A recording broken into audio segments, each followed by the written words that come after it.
या तो last session में हम यहाँ पर स्प्रिंग का है जो है वो एप्लीकेशन क्रिएट कर रहे हैं। तो मैं फिर से इसको स्टार्ट करता हूँ। तो इसके पॉम डॉट एक्सएमएल में स्प्रिंग बूट के हमारे पास में है स्प्रिंग वेब की डिपेंडेंसी। और ये है जेएसपी के लिए ये वाली डिपेंडेंसी है, बिकॉज जेएसपी इसके अंदर कंपाइल नहीं होता है। ये जेएसपी का एम्बेडेड सर्वर के अंदर कंटेनर नहीं आता है। तो हमें ये एडिशनली ऐड करना पड़ता है ये। और डेव टूल जो है हमारे पास में कोई भी चेंजेस हो तो इमिडिएटली क्या होते हैं, रिफ्लेक्ट होते हैं। लॉन्गबुक जो है वो हमारे लिए getter setter to string method constructor ये क्रिएट करके देता है, जिससे हमारा डेवलपमेंट एफर्ट कम होता है। काफ़ी सारे गेटर सेटर हमें क्रिएट करना पड़ते हैं ये। तो ये काफ़ी क्विकली यहाँ पर क्या होता है, एप्लीकेशन जो है वो क्रिएट होता है यहाँ पर ये। तो लोकल होस्ट 8081।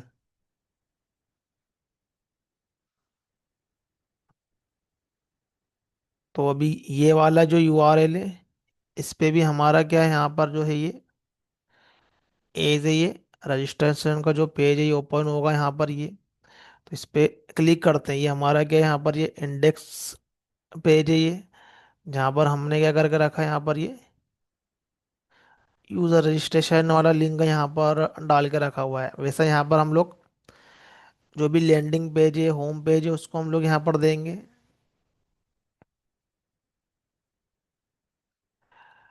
यहाँ पर अभी के समय हम यहाँ क्या कर रहे हैं, यहाँ पर ये रजिस्टर्ड कर रहे हैं यूज़र को।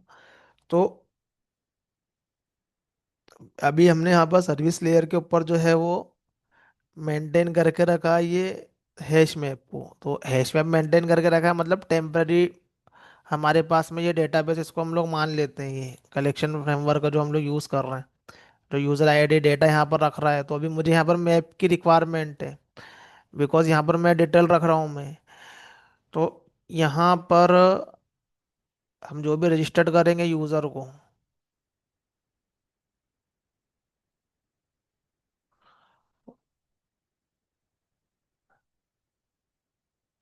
तो हमारे पास में ये यूज़र क्या हो जाएगा, यहाँ पर रजिस्टर्ड हो जाएगा ये। तो जैसे ही हमारा ये लॉगिन पेज है कंट्रोलर पर, तो रजिस्ट्रेशन के बाद में हमने रिडायरेक्ट किया हमारे ये लॉगिन पे ये। तो ये लॉगिन वाला जो है ये वाला कंट्रोलर कॉल हो गया हमारे पास में ये। तो मैं यहाँ पर यूज़र एंड पासवर्ड डालता हूँ मैं ये। तो मेरे पास में ये आ जाएगा मेरा ये डैशबोर्ड। तो जैसे मैंने लॉगिन करा मैंने यहाँ पर ये मेरा यहाँ पर ये डैशबोर्ड चले गए यहाँ पर ये। वापस से हम बैग जाएं और कुछ गलत पासवर्ड डाल दें यहाँ पर ये।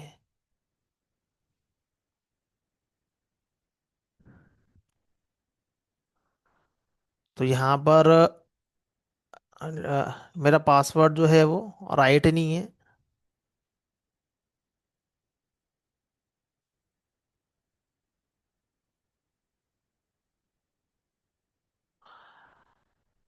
तो हम हमें यहाँ पर क्या करना है कि मेरा पासवर्ड यहाँ पर राइट नहीं है।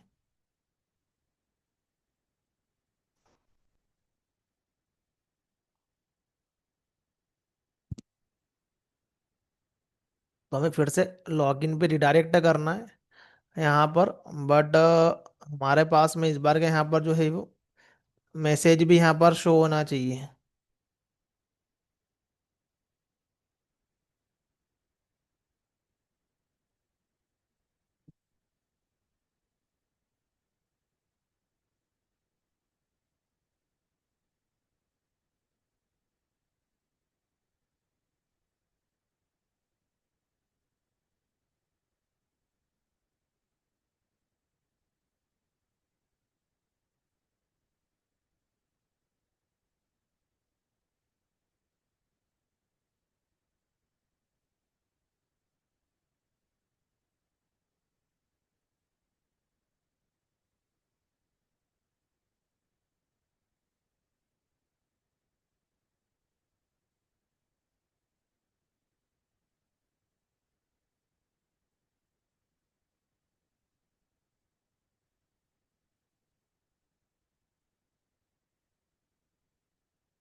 डीबग मोड में मैं स्टार्ट करता हूँ सर्वर को, ताकि हम यहाँ पर देखें कि हमारे जो यहाँ पर लॉजिक है ये काम कर रहा है या नहीं कर रहा है ये। डीबग इनेबल कर दो इधर ये।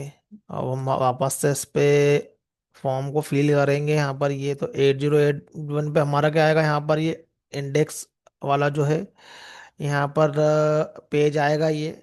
कंट्रोल F12 का यहाँ से कर देता हूँ मैं ये।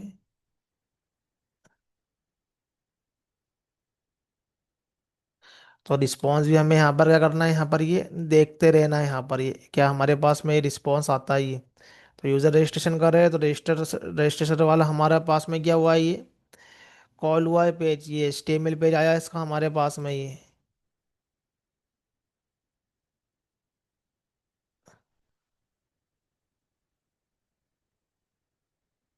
तो ये हमारा क्या गया है, रजिस्टर्ड वाला गया। तो पहले जो मेरा रिक्वेस्ट था वो गेट टाइप का था, अब मेरा जो रिक्वेस्ट रहेगा यहाँ पर ये हेडर में देखेंगे तो ये पोस्ट टाइप का रहेगा ये, क्योंकि हमने यहाँ से कुछ डेटा सेंड किया है।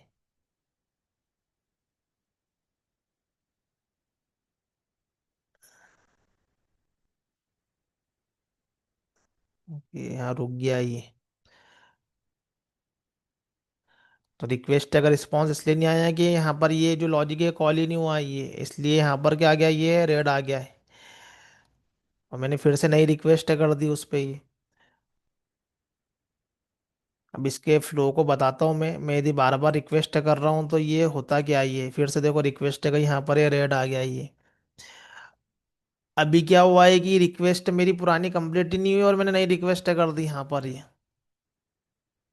तो ये पहली रिक्वेस्ट का रिस्पॉन्स नहीं आया है अभी ये। तो यहाँ पर हम लोग, यहाँ पर हमने यहाँ पर ये डिबग पॉइंट लगाया हमने यहाँ पर ये। तो यहाँ पर देखते हैं कि user.getID यहाँ पर एग्जिस्ट कर रही है।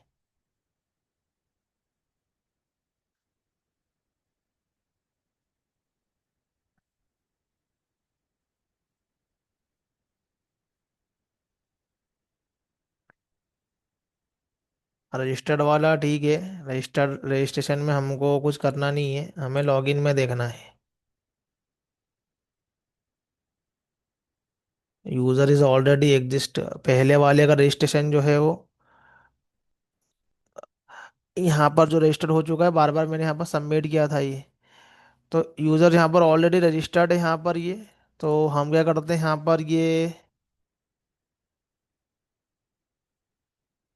लॉगिन करवाते हैं यहाँ पर ये। अभी मैं ऊपर से डाल रहा हूँ बट ऐसा डालते नहीं है, हमें सिक्योरिटी मेंटेन करना पड़ती है। डायरेक्ट URL एक्सेस नहीं होना चाहिए, ऊपर से जाके जो भी होना चाहिए यहाँ से होना चाहिए। तो अभी हम लर्निंग कर रहे हैं इसलिए डाल रहे हैं, बट अभी हम उसको पूरा इम्प्रूव करेंगे आगे। तो यहाँ पर ऑलरेडी मेरे पास में ये यूज़र है। तो ये मैंने लॉगिन पर डीबग लगाया है यहाँ पर ये। तो ये हमारा ये लॉगिन ऑब्जेक्ट के अंदर यूज़र एंड पासवर्ड आया है यहाँ पर ये। इसके अंदर जाएंगे नेक्स्ट लाइन में, तो ये ट्रू है। तो हमें यहाँ पर ये डैशबोर्ड दिख जाएगा ये।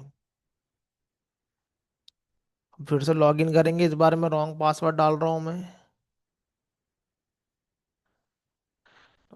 तो ये मेरा 33 यहाँ पर यहाँ पर रॉन्ग पासवर्ड है ये। तो ये एग्जिस्ट नहीं करना चाहिए। तो अब मेरे पास में जो लॉगिन पे जाना चाहिए,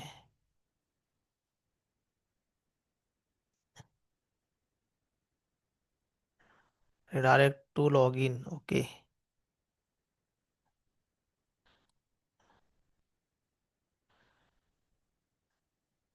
एरर के साथ में आना चाहिए, बट एरर के साथ में नहीं आ रहा है यहाँ पर ये। हमको यहाँ पर लॉगिन ही लेना है, रिडायरेक्ट नहीं करवाना है। तो मैंने यहाँ पर चेंजेस कर दिया, ऑटोमेटिकली सर्वर पे रिफ्लेक्ट होगा ये। अब मैं यहाँ पर रॉन्ग आईडी पासवर्ड में सेंड करूँगा ये।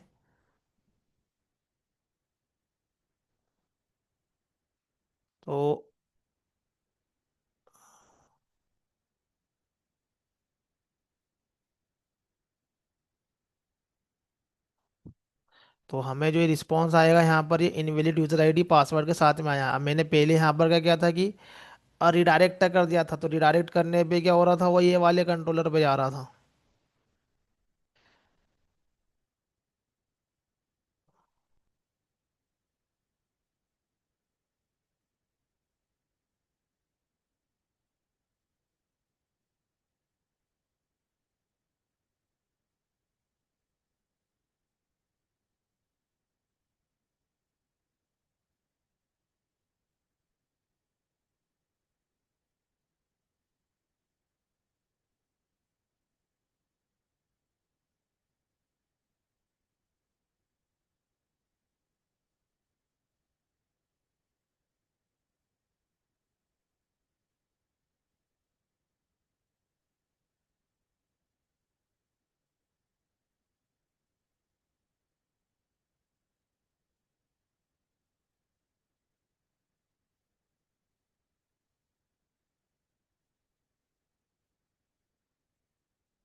तो यहाँ पर ये क्या कर रहा था, ये वाले कंट्रोलर पे जा रहा था, ये लॉगिन वाले, तो ये फिर सॉरी, इसके ऊपर एक और लॉगिन वाला लिखा हुआ है, ये जो कि हमारे लिए जो है वो गेट का काम कर रहा है।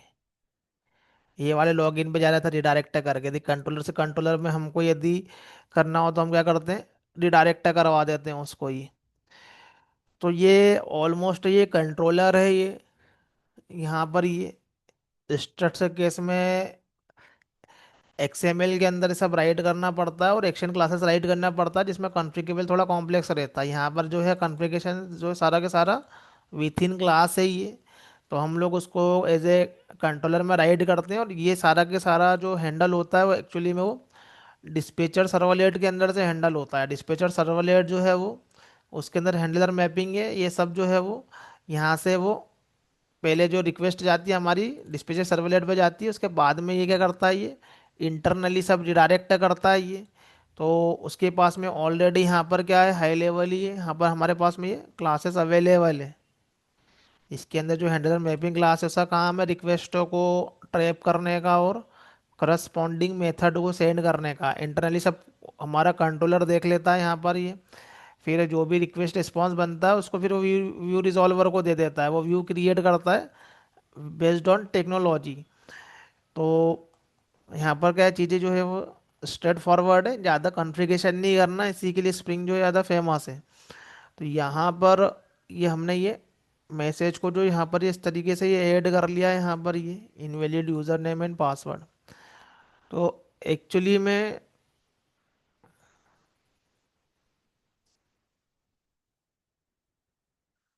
हम ये पर्टिकुलरली मैसेज को यहाँ पर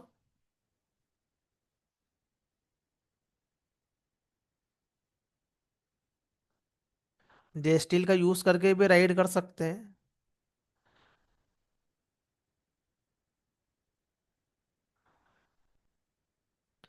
तो ये जो हमने यहाँ पर मैसेज राइट किया है, तो हम यहाँ पर जेस्टिल टैग का यूज़ करके भी हम उसको राइट कर सकते हैं। यूजुअली वैसे ही राइट करते हैं। तो जब भी हमारे पास में यहाँ पर पेज आता है, अभी हम यहाँ पर करते हैं सिंपल लॉगिन।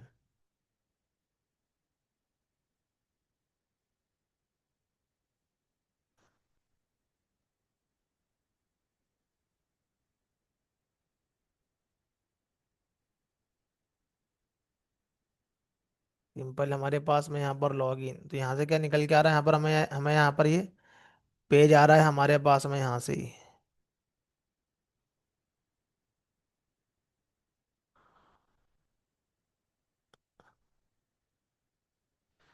लॉगिन का यहाँ पर ये, तो ये हमारे पास में इसके अंदर अभी कोई भी डेटा नहीं है यहाँ पर।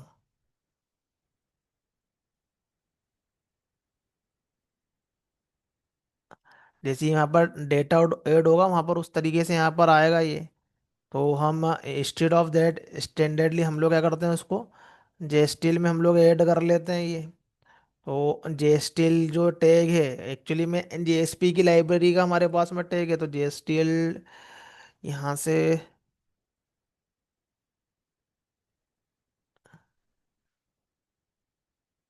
कॉपी कर लो।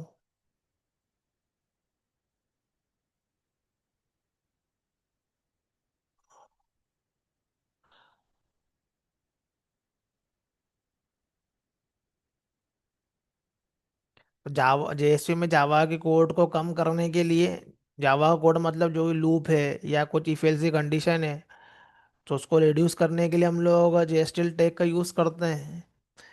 तो यहाँ पर जेएसटिल की लाइब्रेरी जो है हमें ये ऐड करना पड़ेगी जेएसपी में। अब ये रहती है थर्ड पार्टी अलग से दी हुई लाइब्रेरी है, तो उसकी जार फाइल भी लगेगी हमको ये।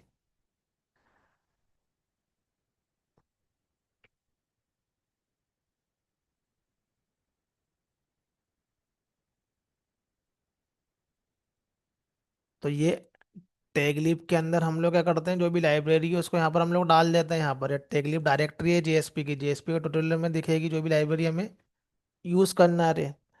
तो यहाँ पर जो है वो जेएसटीएल की लगेगी, बट इसकी हमें चाहिए डिपेंडेंसी। जेएसटीएल की डिपेंडेंसी हमें ऐड करना पड़ेगी।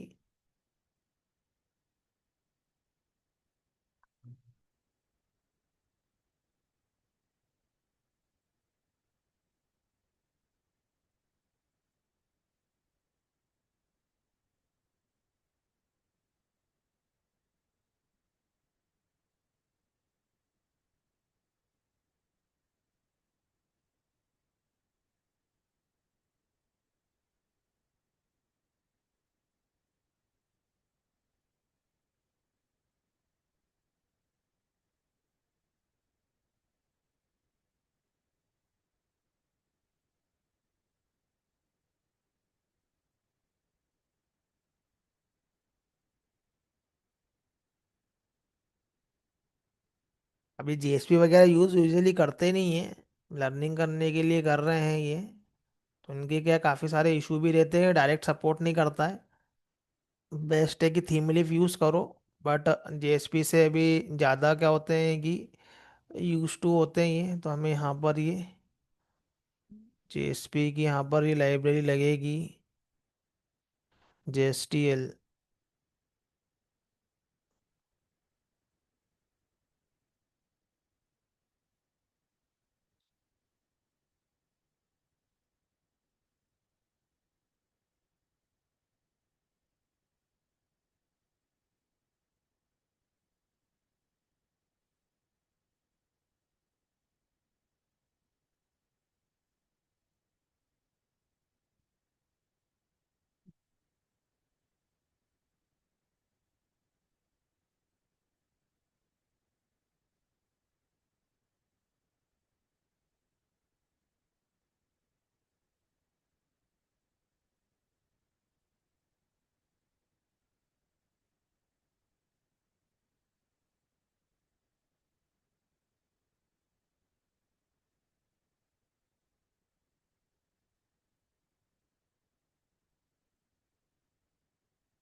ये JSTL की हमने यहाँ पर डाली है। ये है हमारे पास में JSP की। ग्लास फिश की आई थिंक ज़रूरत है नहीं, क्योंकि सर्वर हमारा टॉमगेट है, इसी से काम हो जाना चाहिए।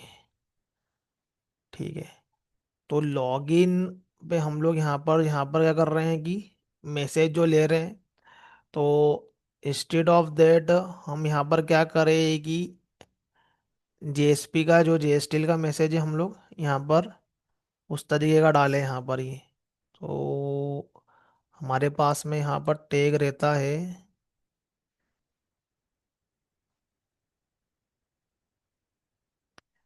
if tag in JSTL, if else tag।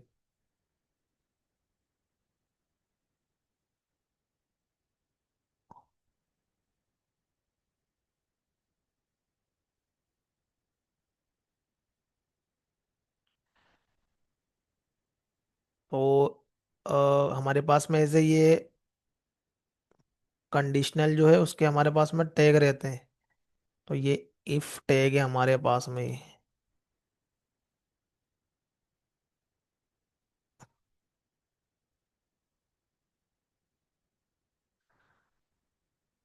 हमें यहाँ पर डालना है ये कंडीशन,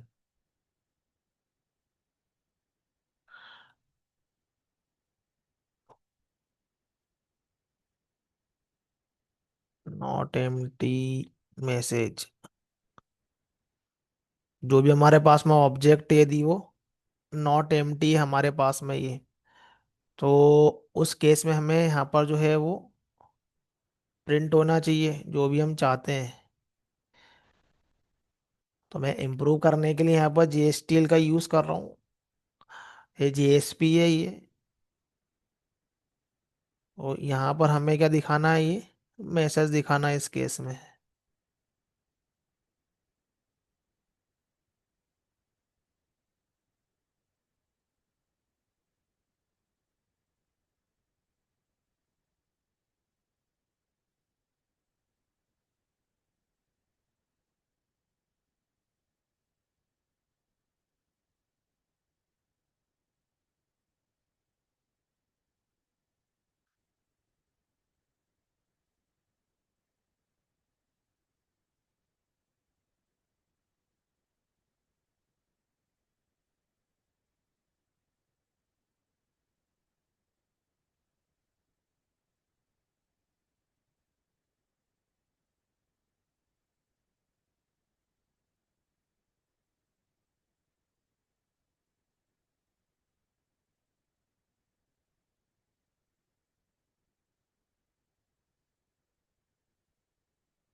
कुछ आया नहीं है यहाँ पर।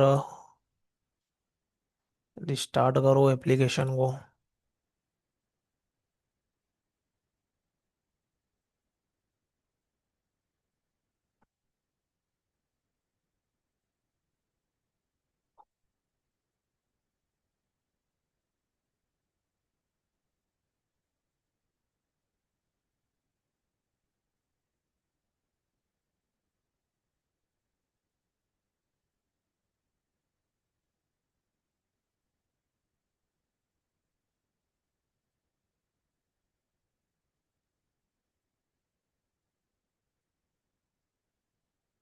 'The site can not be reach' means server अपनी है बट सर्वर अप है।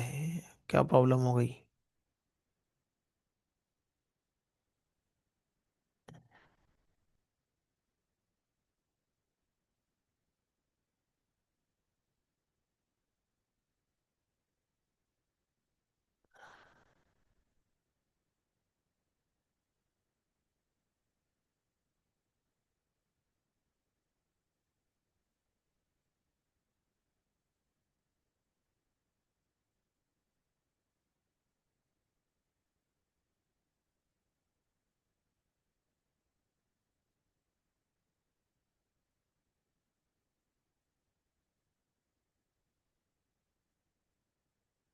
8080।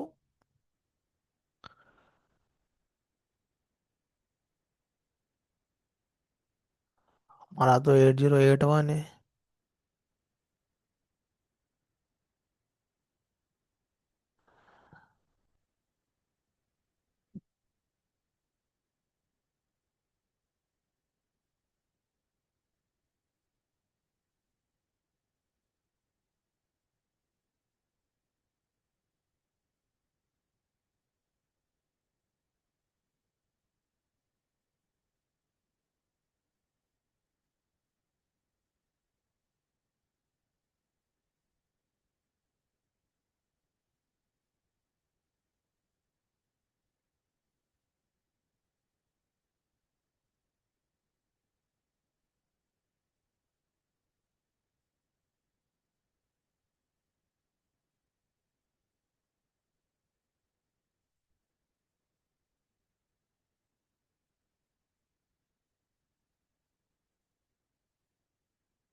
8081 पर हमारा यहाँ पर कॉन्फ़िगरेशन है 8080 पे स्टार्ट हो रहा है।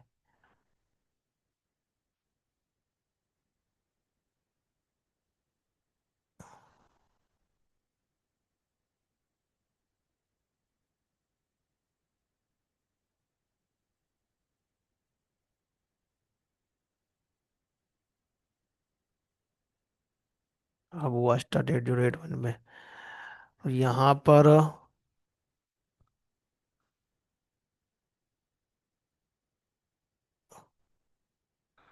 रजिस्टर, यहाँ पर हमारे पास में पेज ओपन होगा। फिर हम यहाँ पर रजिस्टर्ड करते हैं ये, तभी लॉगिन। तो लॉगिन के अंदर हमें 500 एरर आ गया है। क्यों आ गया है कि जीएसपी का कुछ प्रॉब्लम लग रहा है।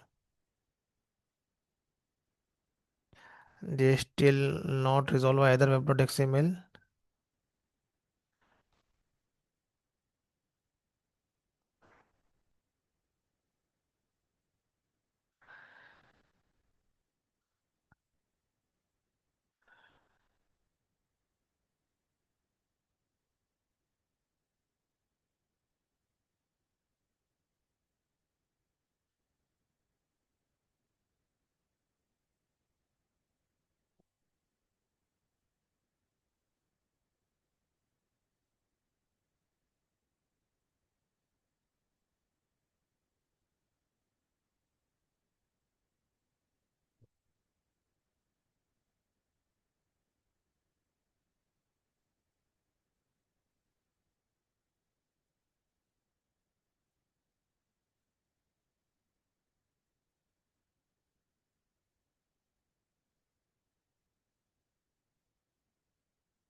ये हो गया है जकार्ता। अब जावा का नहीं रहा ये। जावा सन डॉट कॉम की जगह पे हमें ये जकार्ता पे करना है।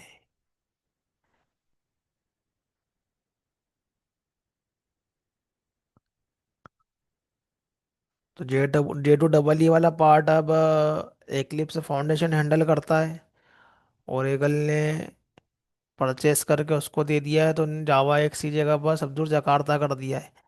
तो हमारा आई होप अब लॉगिन पे जाएगा।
डिपेंडेंसी का इशू लग रहा है, कुछ और ऐड करना होगी।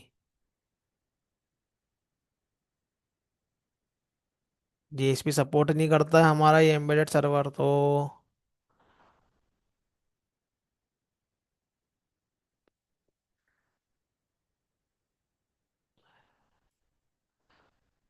जेएसटीएल इम्प्लीमेंटेशन क्लास फिश।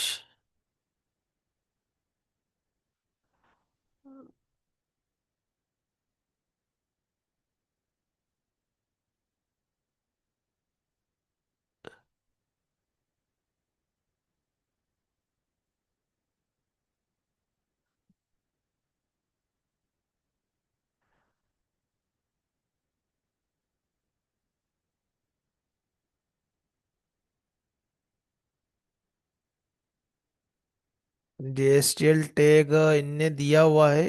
अब ग्लास फिश जो है वो अलग कम्युनिटी है। देखते हैं इसने इसका इम्प्लीमेंटेशन किया है तो यहाँ पर आएगा login page.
What is this?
अब आया ये। यहाँ पर डिपेंडेंसी तो ठीक है। जेएसटीएल ग्लास फिश के हम निकाल देते हैं यहाँ पर। मुझे नहीं लगता ग्लास फिश की ज़रूरत होगी।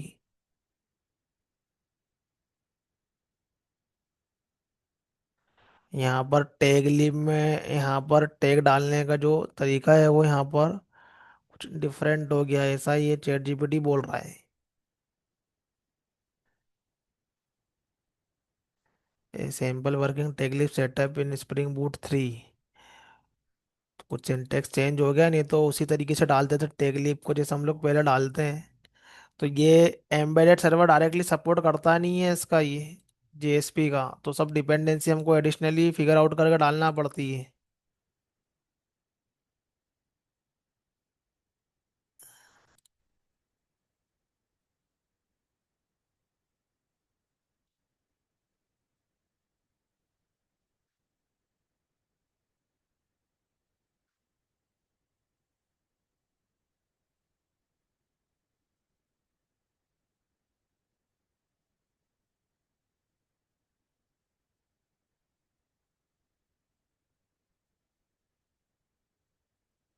8081। आई डोंट नो, बार बार बार बार वो 8080 पे ले जा रहा है यहाँ पर ये। तो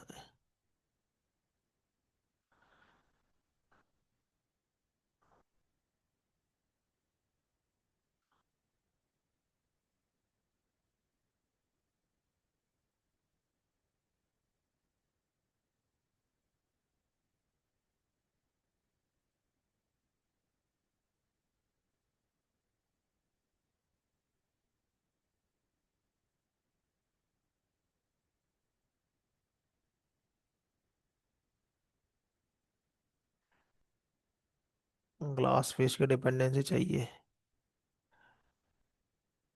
तो JSTL के लिए ये दोनों डिपेंडेंसी चाहिए। ये कुछ इम्प्लीमेंट कर रहा है JSTL के टैग को यहाँ पर ये।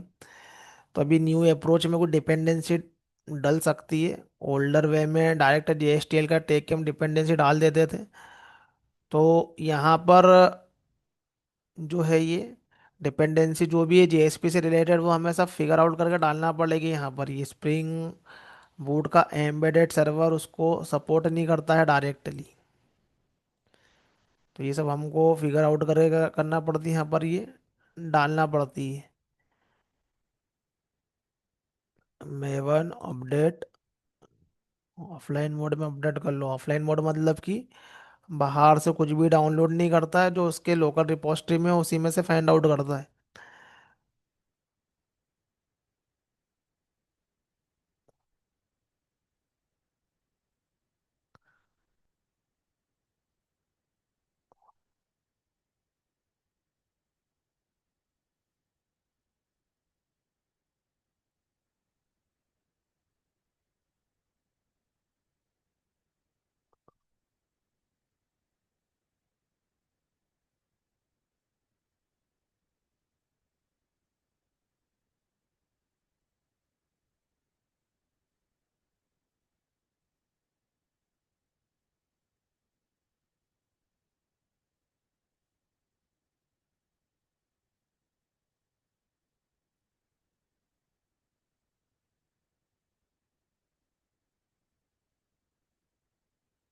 तो यूज़र आईडी और पासवर्ड यहाँ पर क्या है, इनवैलिड है।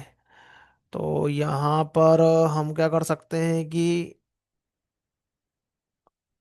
उसको रेड कर देते हैं यहाँ पर।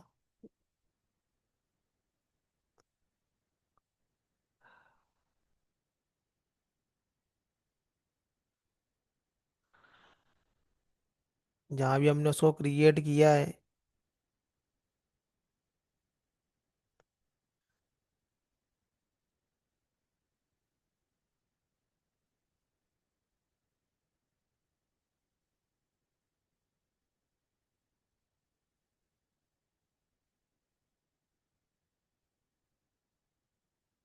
मैसेज मेरे पास में क्या आएगा यहाँ पर, ये रेड आएगा ये। तो इसको हम यहाँ पर हेडर में डालते हैं ये। पहले भी हेडर में ही था, बट डायरेक्ट बाइंड कर रहे हैं। अब हम देख रहे हैं नल के बेस पे यहाँ पर ये। तो JSTL का यूज़ कर रहे हैं यहाँ पर, JSTL टैग का। यहाँ पर हम लोग स्टाइल लगा देते हैं कि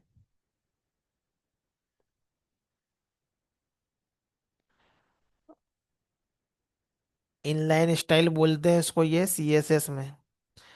तो एक होती है हमारे पास में इनलाइन, जहाँ हमको लाइन पे लगाना हो, या फिर स्टाइल का यहाँ पर टैग में डालेंगे, या फिर अलग से फाइल बनाएंगे CSS की। तो यहाँ पर कलर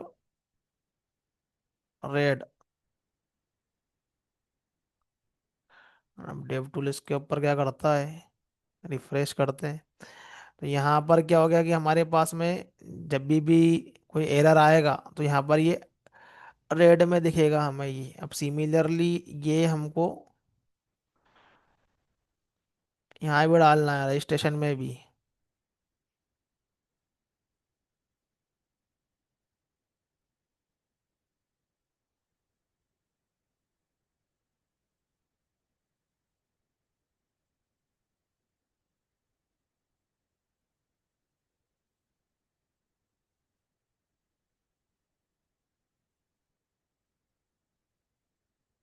ये अभी कुछ हुआ है इस तरीके से दे रहे हैं, तो यहाँ पर URL डालना पड़ता है।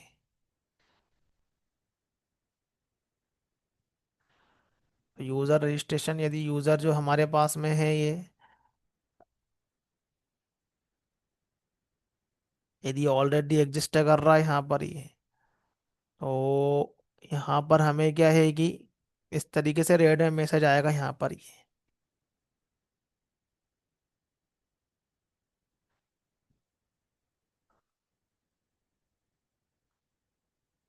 कोई दूसरा यूज़र ले रहे हैं हम यहाँ पर ये, मेल आईडी तो कोई सा भी डाल दो, 011234। रजिस्टर करेंगे तो क्या करेगा यहाँ पर ये, लॉगिन पे चले जाएगा यहाँ पर ये। तो किसी भी तरीके का हम यहाँ पर क्या कर सकते हैं, यहाँ पर ये हमको रिडायरेक्ट करवाना है यहाँ पर ये। और यदि हमारा यूज़र एग्जिस्ट करेगा तो हमें ये होम पेज पे जाएगा ये। यदि यूज़र एग्जिस्ट नहीं करेगा यहाँ पर ये, या यूज़र आईडी पासवर्ड गलत डलेंगे यहाँ पर, तो हमारे लिए यहाँ पर क्या आएगा, एरर मैसेज आएगा। बेसिकली ये चीज़ स्प्रिंग सिक्योरिटी से मेंटेन होती है। एज ए हम लोग अभी क्रिएट कर रहे हैं, बट ये स्प्रिंग सिक्योरिटी पे लगाते हैं पूरा ऑथेंटिकेशन, स्प्रिंग सिक्योरिटी से मेंटेन करते हैं उसके पेजेस ये। तो वो स्प्रिंग का जो सिक्योरिटी पार्ट जो है वो उसके अंदर ऑटोमेटिकली कॉन्फ़िगरेशन है वहाँ पर, और ये पेज हमें जस्ट एंट्री गेट करना पड़ते हैं, उसके लिए हमें कोड नहीं करना पड़ता है। ये हमें कॉन्फ़िगरेशन करना पड़ते हैं इसके, ये वो स्प्रिंग सिक्योरिटी में देखेंगे आगे। ये अभी हमने लॉगिन को कंट्रोलर से हम लोग हैंडल कर रहे हैं, हम खुद ही यहाँ पर हैंडल कर रहे हैं। अदरवाइज यहाँ पर जो है वो हम लोग कॉन्फ़िगरेशन देते हैं स्प्रिंग सिक्योरिटी के अंदर की। तो ये जो भी पेज हमें एरर मैसेज दिखाना हो वो हम क्रिएट करके रख देते हैं। बट ये वैलिडेशन वगैरह सब स्प्रिंग सिक्योरिटी से ऑटोमेटिकली होता है। बट अभी हम खुद से यहाँ पर क्या है कि एक लॉजिक वगैरह क्रिएट कर रहे हैं, बिकॉज हमें थोड़ा एमवीसी का जो है हम लोग यहाँ पर फ्लो देख रहे हैं ये। तो ये हमारा रजिस्ट्रेशन के साथ में था, और मैंने जेएसपी के साथ में इसको लगाया है यहाँ पर ये। अब मैं क्या कर सकता हूँ कि यही सेम हमारे पास में जो टेक्नोलॉजी है उसको मैं जेएसपी के हटा के मैं थीम लीफ की कर देता हूँ मैं यहाँ पर ये। तो मुझे क्या करना पड़ेगा इसके लिए, जो डिपेंडेंसी है वो थीम लीफ की डालना पड़ेगी।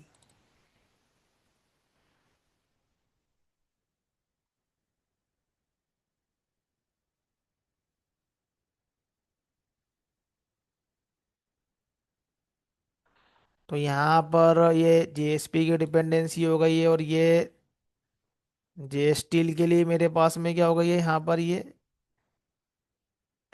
दो डिपेंडेंसी हो गई है। तो मेरे को उसकी ज़रूरत नहीं रहेगी ये। तो मैं यहाँ पर क्या करूँगा, थीम लीफ डाल दूंगा, इसको मैं कमेंट कर देता हूँ मैं। जेएसपी और थीम लीफ वाली हमको चाहिए नहीं,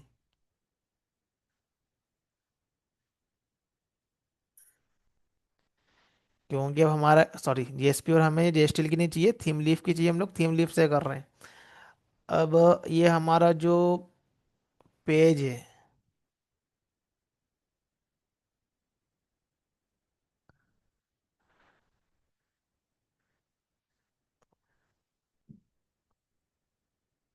ये इंडेक्स डॉट जेएसपी और लॉगिन डॉट जेएसपी, इसके लिए हम यहाँ पर क्या करते हैं कि ऐसे ही टेम्पलेट के अंदर यहाँ पर उसका क्या कर लेते हैं, एचटीएमएल पेज क्रिएट कर लेते हैं। तो ये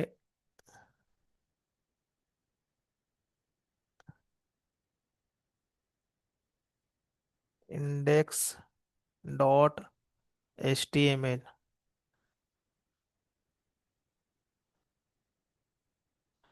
और यहाँ पर जो है ये login dot HTML, registration dot HTML, register dot HTML,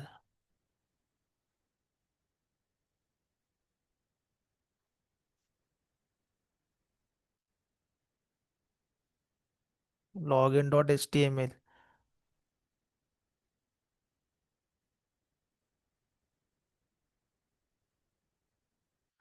और डैशबोर्ड डॉट एचटीएमएल, डैशबोर्ड के अंदर तो कुछ है ही नहीं, तो ये यहाँ पर जो है उसको कॉपी कर लो। ये तो पूरा HTML का ही टैग है यहाँ पर ये। तो हमारे पास में जो रजिस्ट्रेशन का ये वाला जो पेज है ये, इसके अंदर JSTL टैग की एंट्री डाली है। अब मैं क्या करता हूँ कि अब मैं पूरा के पूरा HTML टाइप का ही होता है यहाँ पर ये। तो मैं यहाँ पर ये AI के थ्रू यहाँ पर क्या कर लेता हूँ मैं ये जनरेट करवा लेता हूँ मैं इसी से। Create theme leaf page.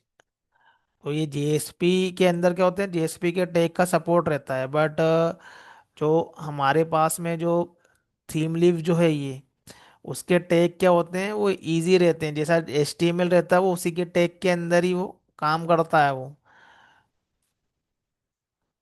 तो यहाँ पर मैंने रजिस्टर का जो है यहाँ पर ये थीम लीफ पेज जो है यहाँ पर ये क्रिएट किया। तो ये क्या होता है, प्योरली जो जैसा हमारे पास में HTML का टैग है, HTML उसी के अंदर ही इसके टैग रहते हैं ये।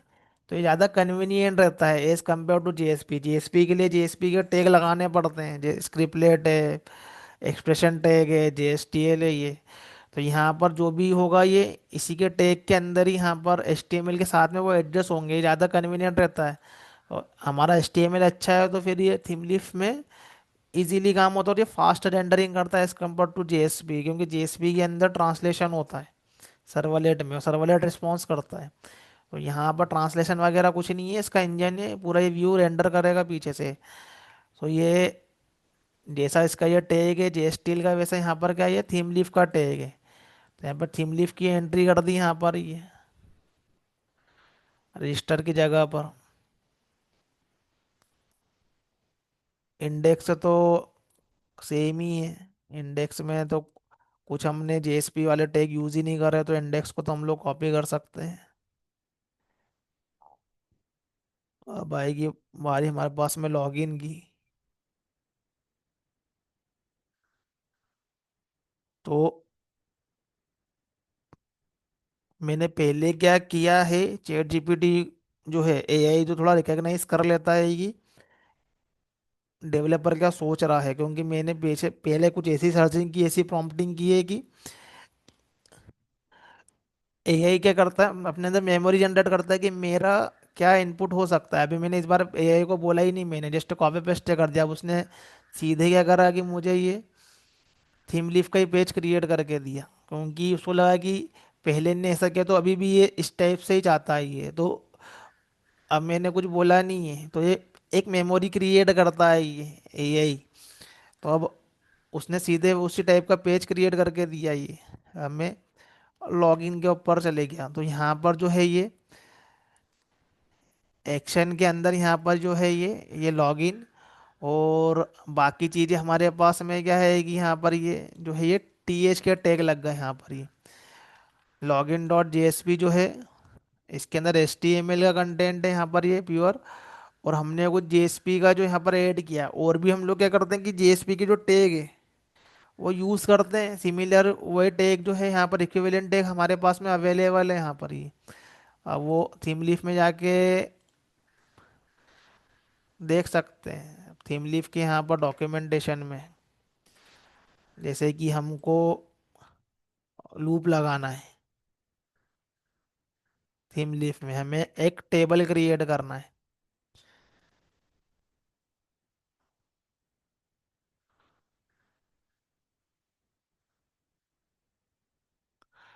तो अभी हम लोग टेबल में के अंदर क्या करेंगे, रिकॉर्ड लेकर आएंगे तो उसको टेबल में शो करेंगे। तो HTML का जो हमारे पास में टेबल होता है, तो डायनेमिकली हमें यहाँ पर टेबल क्रिएट करना है। तो यहाँ पर जो है ये हमें ये th.each। अब ऐसा है क्या है कि JSTL के अंदर भी टैग बना हुआ है लूप के लिए, तो ये डायनेमिकली क्रिएट करना है। यहाँ पर हमारा क्या होता है, डेटा बाइंड होता है। ये स्टूडेंट के अंदर हमारा डेटा क्या होगा, बाइंड होगा। अब यदि हमें स्टैटिक पेज क्रिएट करना है, तो यहाँ पर क्या है कि टेबल इन HTML। तो HTML से क्या होगा कि स्टैटिक पेज हमारे पास में क्रिएट होगा, ये हमें टैग राइट करना पड़ेंगे उसके लिए। TRTH टैग यहाँ पर ये, अब ये TRTH को हमको डायनेमिकली बनाना है, ये जो डेटा बन रहा है डायनेमिकली बन रहा है ये। तो ये सारे टैग हम क्रिएट करवा सकते हैं with the help of JavaScript, run time पर कोडिंग के थ्रू। तो ये TRTH टैग जो रहेंगे हमारे पास में जो है ये डायनेमिकली बनेंगे। ये क्या स्टैटिक कंटेंट है, बाकी ये कितना डेटा आएगा क्या आएगा ये हम नहीं बोल सकते, तो ये हमको डायनामिक ये सब टैग क्रिएट करना पड़ते हैं और व्यू पे लाना पड़ते हैं, HTML पे लाना पड़ता है ये, ब्राउजर पे लाना पड़ता है ये पीछे से क्रिएट करके ये। तो अभी तो सिंपल पेज है हमारे पास में ये, तो इसकी जगह पर हम क्या कर रहे हैं कि थीम लीफ का यूज़ कर रहे हैं अभी ये। तो ये JSP का है, तो मैंने JSP के डिपेंडेंसी को कमेंट कर दी, थीम लीफ के डाल दी है। अब मेरा जो पीछे से पेज रेंडर होगा वो थीम लीफ का होगा, बट प्रॉपर्टी के अंदर मुझे ये वाली एंट्री करना पड़ेगी। अब मेरा जो है वो टेम्पलेट के अंदर है, थीम लीफ के लिए हमें जो एस्टीमेट डालना है वो टेम्पलेट के लिए डालना है। अब स्प्रिंग बूट डिज़ाइन इसलिए हुआ है कि वो थीम लीफ को सपोर्ट करें, रादर देन JSP करवा सकते हैं उसके पास में है, बट उसका जो इंजन है वो उसके लिए स्प्रिंग बूट जो इसके लिए बना नहीं है। तो ये सब एडिशनली हमको क्या करना पड़ रहा है, यहाँ पर एफर्ट लगाने पड़ रहे हैं JSP के लिए। एम्बेडेड सर्वर के अंदर तो जस्ट टॉम सर्वलेट कंटेनर है ये, जो कि डिस्पैचर सर्वलेट के लिए।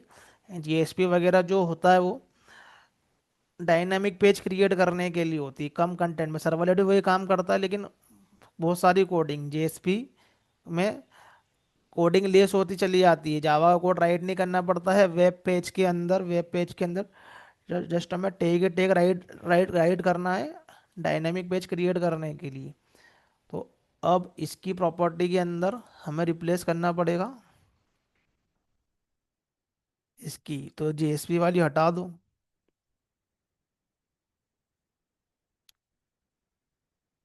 पहले MVC के अलग अलग फ्रेमवर्क थे, स्ट्रट्स, ADF, JSF।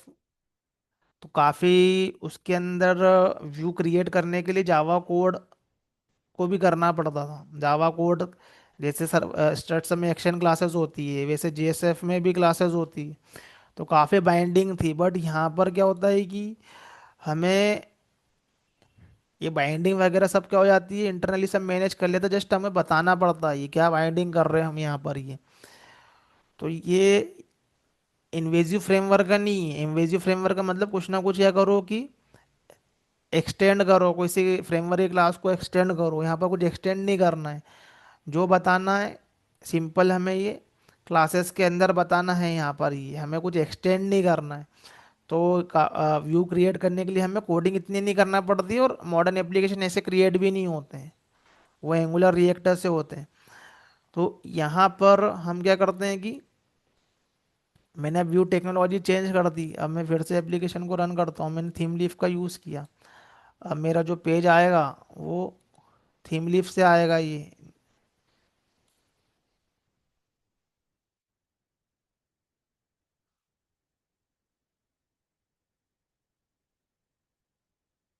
तो ये यूज़र रजिस्ट्रेशन का जो मेरा पेज आया ये मेरा ये थीम लीफ टेक्नोलॉजी से आया है, अभी JSP से नहीं आया। ये मैं इस पर क्लिक करूँगा तो मेरे पास में जो यूज़र रजिस्ट्रेशन आया है यहाँ पर ये सब ये थीम लीफ का पेज है ये।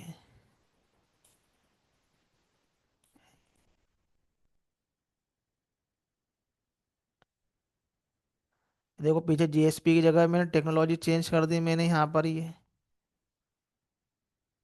तो ये पूरा के पूरा रिस्पॉन्स अब मेरा ये थीम लीफ से बन रहा है, अब JSP से नहीं बन रहा है। तो पीछे से टेक्नोलॉजी भी क्या हो गई है हमारे पास में ये लूजली कपल्ड हो गई है।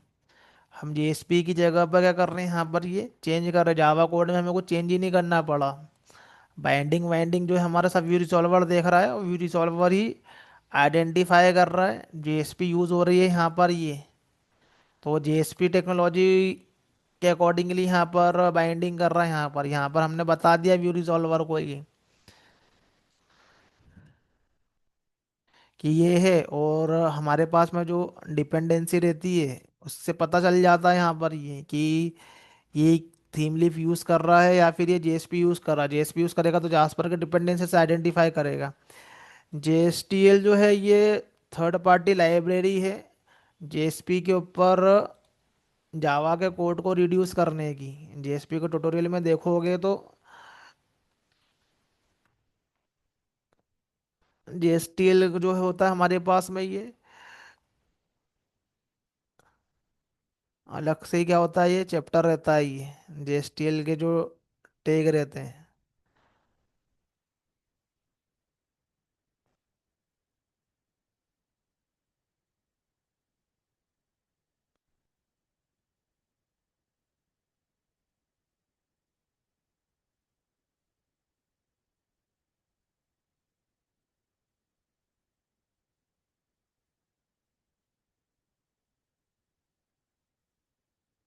अब यूज़ करते नहीं इतना, इसलिए मुझे जेएसपी का इतना आइडिया भी नहीं है, क्योंकि यूज़ ही नहीं करते हैं। तो जस्ट एक कंपैरिजन करने के लिए, लर्निंग करने के लिए हम लोग इसको यहाँ पर करते हैं। तो ये जेएसटीएल जो है यहाँ पर, ये लाइब्रेरी है यहाँ पर, ये अब ये सब ये ओल्डर है ट्यूटोरियल, ये इसलिए यहाँ पर जावा जावा है। बेसिकली वहाँ जकार्ता हो गया, और वो भी उनने उसको यहाँ पर जो ऐड करने का तरीका भी जो है यहाँ पर ये अलग कर दिया है यहाँ पर ये। तो ये जेएसपी जब स्टार्ट करते हैं तो हम लोग यहाँ पर स्क्रिप्टलेट एक्सप्रेशन या टैग लिखते हैं, जिसके अंदर हम लोग जावा के कोड को हम लोग एचटीएमएल में राइट करते हैं। तो जावा प्लस एचटीएमएल का मिक्स होता है जेएसपी पेज। तो HTML is a independent technology और Java is a independent technology, दोनों का मिक्स करते हैं जेएसपी पेज, ताकि हम लोग डायनामिक पेज क्रिएट कर सकें। रन टाइम पर हम लोग वेब पेज क्रिएट कर रहे हैं, और डेटा को हम लोग प्रिपेयर करके क्लाइंट के साइड में भेज रहे हैं। तो ये होता है हमारे पास में जेएसपी। फिर उसके अंदर और जेएसपी के पेज के अंदर कोड को रिड्यूस करने के लिए हमारे पास में होते हैं डायरेक्टरीज, एक्शन एलिमेंट, और यहाँ पर और हमको जेएसपी के अंदर जो इटरेटर हो रहा है, एफ एल सी कंडीशन आ रही है, उसको रिड्यूस करना है हमें, तो एफ एल सी कंडीशन रहती है। तो कंट्रोल स्टेटमेंट जो है ये, इसको रिड्यूस करने के लिए हमारे पास में जो होती है ये जेएसटीएल होता है, और एक एक्सप्रेशन लैंग्वेज होता है बाइंडिंग करने के लिए। तो ये जावा के कोड को पेज से एलिमिनेट करने के लिए जावा का कोड अंदर बनेगा, बट वो ट्रांसलेट होगा, जेएसपी से सर्वलेट का ट्रांसलेशन होता है। जेएसपी की यहाँ पर लाइफ साइकिल में यदि हम लोग देखेंगे, तो सर्वर से अल्टीमेटली रिस्पॉन्स हमें सर्वलेट ही देता है। लेकिन जेएसपी क्या करता है, सर्वलेट में ट्रांसलेट होता है। अब हमें रिस्पॉन्स सर्वलेट से आता है, तो सर्वलेट टेक्नोलॉजी स्ट्रांग होना चाहिए ही। जेएसपी एक वे है डायनामिक पेज क्रिएट करने का। जेएसपी के अलावा और भी हमारे पास में टेक्नोलॉजी है, लाइक ये जेएसएफ,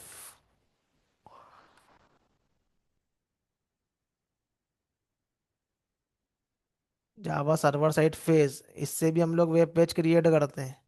अब ये भी इंटरनली क्या होती है कि सर्वलेट वगैरह में जो होती है कन्वर्ट होती है। अब इसमें व्यू को लिखने का पैटर्न हमें पूरा लर्न करना पड़ता है, कैसे हम लोग व्यू को राइट कर रहे हैं यहाँ पर ये। अब इस ये काफ़ी टाइटली कपल्ड होती है, इसके इसके लिए हमें फ्रेमवर्क का क्या करना पड़ते हैं, कुछ रूल फॉलो करने पड़ते हैं जेएसएफ के केस में। तो ये जेएसएफ भी है, पहले जेएसएफ पेज भी होते थे, जैसे जेएसपी है वैसा जेएसएफ भी है। फिर ओरेकल का दिया हुआ है एडीएफ,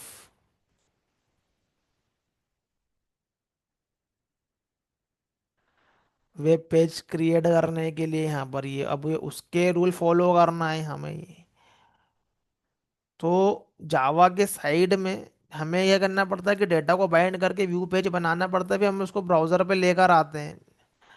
तो काफ़ी कॉम्प्लेक्स रहता है ये ओल्ड तरीके से, और ये पेज इतने रिस्पॉन्सिव नहीं रहते हैं, क्योंकि इनके पीछे क्या होता है, ट्रांसलेशन होता है। बट मॉडर्न एप्लीकेशन ऐसे नहीं है। मॉडर्न एप्लीकेशन में सर्वर से हमें जस्ट डेटा को मैनेज करना है, और जो भी व्यू दिखाना है वो बिल्कुल अलग ही हमें डेवलप करना है। हमें एंगुलर रिएक्ट का यूज़ करके अलग ही डेवलप करना है। हम लोग यहाँ पर जो है वो एज ए कंट्रोलर क्रिएट नहीं करते हैं, हम लोग यहाँ पर रेस्टफुल सर्विसेज क्रिएट करते हैं। रेस्ट जो भी करना है उसका डेटा अलग से क्रिएट करो, और व्यू टेक्नोलॉजी को बिल्कुल अलग रखना है, और वहाँ पर हमें ये जस्ट डेटा लोड करवाना है ब्राउज़र के ऊपर। वर्चुअल डॉम के कॉन्सेप्ट होते हैं रिस्पॉन्सिव पेज बनाने के लिए। सारा के सारा व्यू टेक्नोलॉजी पहले से ही अवेलेबल रहता है ब्राउज़र पर, जस्ट हम डेटा लोड करते हैं। अब इस केस में क्या होता है कि बार बार जो है हमारे पास में HTML का पेज आ रहा है पीछे से, तो ये टैग को ब्राउज़र में प्रोसेस करना पड़ता है। अब हम जितनी बार पेज आएगा उतनी बार नए नए टैग प्रोसेस होंगे। तो एंगुलर रिएक्ट के केस में क्या है कि कोड पहले से अवेलेबल रहता है, ये सब पहले से ही लोडेड रहता है यहाँ पर। ये जस्ट डेटा लोड होता रहता है, या टैग से रिलेटेड जो भी लोडिंग है ऑलरेडी रहती है वहाँ पर, तो पेज ज़्यादा रिस्पॉन्सिव होते हैं। अब वो एंगुलर रिएक्ट बने कुछ इस तरीके से है यहाँ पर ये। तो तो बैकएंड का कोडिंग सेम ही रहेगा, बस ये थोड़ा व्यू टेक्नोलॉजी जो है वो उस पर यहाँ पर चेंजेस होते हैं यहाँ पर ये। बट मॉडर्न एप्लीकेशन ऐसे क्रिएट नहीं होते हैं, तो अब हम आगे वैसे क्रिएट करेंगे। तो ये स्प्रिंग का हमारे पास में जो है, यहाँ पर मैंने एक लॉगिन वाला एग्जांपल देखा, मुझे यहाँ पर लॉगिन वाला जो यहाँ पर क्रिएट करना था। अब मुझे जो है वो कुछ स्प्रिंग के अंदर का वैलिडेशन कैसे करते हैं यहाँ पर ये, उसको हम लोग देखते हैं। तो एक्चुअली में हमारे पास में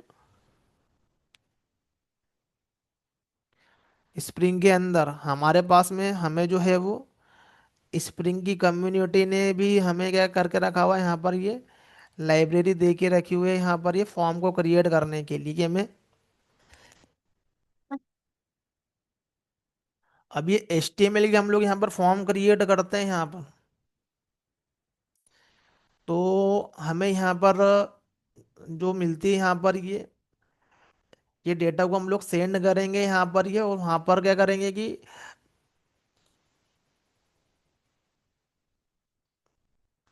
रिक्वेस्ट पेरम या मॉडल एट्रीब्यूट के थ्रू हम लोग वहाँ पर गेट करेंगे वहाँ पर ये जो भी हमारे पास में HTML का टैग है ये।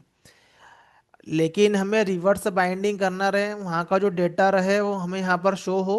तो HTML के अंदर क्या टू वे बाइंडिंग होती नहीं है। टू वे बाइंडिंग का मतलब ये होता है कि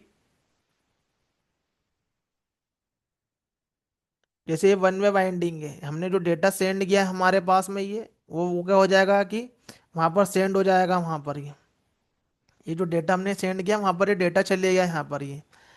अब मैं ये चाहता हूँ कि वहाँ से कोई सा डेटा है और यहाँ पर ये मुझे टैग में दिखे। मतलब ये जो पर्टिकुलरली कंट्रोलर का हम यहाँ से कोई सा डेटा सेट कर रहे हैं और ये हमें यहाँ पर दिखना चाहिए।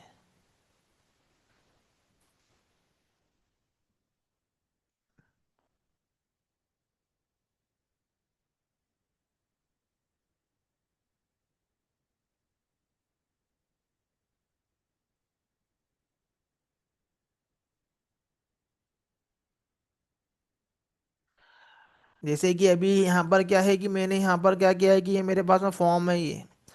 अब ये फॉर्म के अंदर मैंने यहाँ पर एक डेटा फीड कर दिया। अब मैंने यहाँ पर क्या करा कि बाद में मैंने इस पर्टिकुलरली डेटा को मैंने अपडेट करना चाहा, मुझे यहाँ पर मेल आईडी में वो चेंजेस चाहिए। तो मैं क्या करूँगा, डेटा को फेच करूँगा और ये पेज को मैं अपडेटेबल बनाऊंगा। तो ये मेरे पास में जब भी मैं अपडेट का फंक्शनलिटी करूँगा तो डेटा फेच होकर मुझे इस तरीके से अपडेटेबल फॉर्म में दिखना चाहिए, ताकि मैं बाद में चेंज कर सकूँ ये। तो ऐसा HTML के टैग में पॉसिबल नहीं है। HTML में टैग में राइट करोगे तो हमें ऐसा पॉसिबल नहीं है। तो हमें टू वे बाइंडिंग भी यदि चाहिए तो एंगुलर के अंदर तो कॉन्सेप्ट होता ही है angular binding, interpolation, one way binding, two way binding. यहाँ यहाँ पर क्या होते हैं कि यहाँ पर ये बाइंडिंग होती है तीन चार टाइप की। इवेंट बाइंडिंग,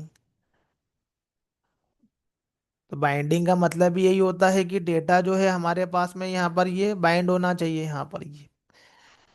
तो मतलब पीछे से कोई डेटा आ रहा है तो फ्रंट एंड में दिखना चाहिए यहाँ पर ये। फ्रंट एंड से डेटा डाल रहे हैं तो पीछे तो जा रहा है कि पीछे का डेटा भी वहाँ पर दिखना चाहिए उस टैग के अंदर यहाँ पर ये। तो उसको हम लोग ऐसे बोलते हैं कि यहाँ पर टू वे बाइंडिंग। यदि मैं जस्ट यहाँ पर सेंड ही नहीं कर रहा हूँ, मैं गेट करके यहाँ पर से दिखा भी पा रहा हूँ, तो ये टू वे बाइंडिंग हो गई। मतलब मेरा ये जो टैग है ये टू वे बाइंडिंग कर रहा है यहाँ पर ये।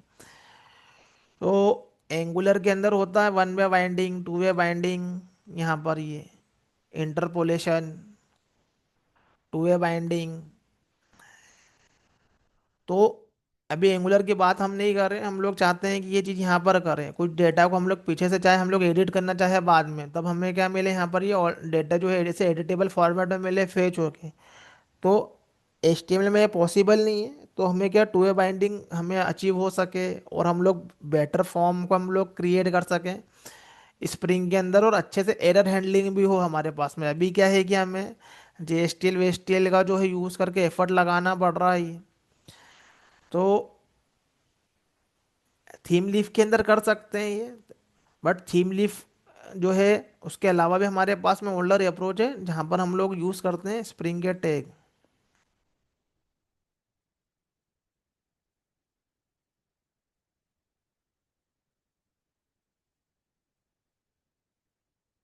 स्प्रिंग ने हमको क्या करके रखे हुए यहाँ पर, ये उनकी क्या टैग लाइब्रेरी भी दे के रखी हुई है। तो वो ये बोलता है कि सीधे इनके टैग यूज़ करो और इससे फॉर्म क्रिएट करो, तो काफ़ी सारा हमें ना सपोर्ट जो है वो वहाँ से मिलता है, टू वे बाइंडिंग का, एरर हैंडलिंग का ये। तो सिंपल HTML फॉर्म राइट करने की जगह पर यहाँ पर थीम लीफ में तो है ही, JSP के अंदर हमारे पास में स्पेशल जो है वो स्प्रिंग फ्रेमवर्क के टैग अवेलेबल है यहाँ पर ये, बट हमें क्या करना पड़ेगा, उसको ऐड करना पड़ेगा हमें ये। तो कोई भी फॉर्म क्रिएट करते समय हम फॉर्म कैसे क्रिएट करते हैं, HTML में क्रिएट करते हैं। यदि हम लोग वेब टेक्नोलॉजी का यूज़ करते हैं तो हम लोग HTML के अंदर क्रिएट करते हैं फॉर्म को, HTML फॉर्म। तो HTML के अंदर क्या है कि हमें ये जो है ये हम इस तरीके से फॉर्म को क्रिएट करते हैं। उसके अंदर जो भी हमको चाहिए एट्रीब्यूट, हमें कुछ कॉम्प्लेक्स फॉर्म बनाना है तो हमको क्या करेंगे, कुछ इस तरीके से फॉर्म को क्रिएट करेंगे यहाँ पर ये। तो ये तो सिंपल फॉर्म है, यहाँ पर ये डेटा जाएगा जाएगा, लेकिन हमारे पास हमें डायनामिक फॉर्म क्रिएट करने पड़ते हैं। डायनामिक का मतलब ये है कि ऐसा नहीं कि जस्ट यहाँ पर फॉर्म फिल ही कर दिया और डेटा गया सर्वर के साइड में। डेटा अपडेट करना हो तो सर्वर के साइड से डेटा आया तो ये फॉर्म के अंदर डेटा फिल भी दिखना चाहिए यहाँ पर ये। यहाँ पर इनेबल डिसेबल भी दिखना चाहिए, जैसे कि एक बार फॉर्म फिल कर दिया तो वो पेज डिसेबल हो जाएगा, बाद में हम उसमें अंदर चेंजेस नहीं कर सकते। अब कई बार क्या होता है, बैंकिंग के एप्लीकेशन होते हैं उसके अंदर फॉर्म है, यहाँ पर ये हमारे पास में कुछ फील्ड है।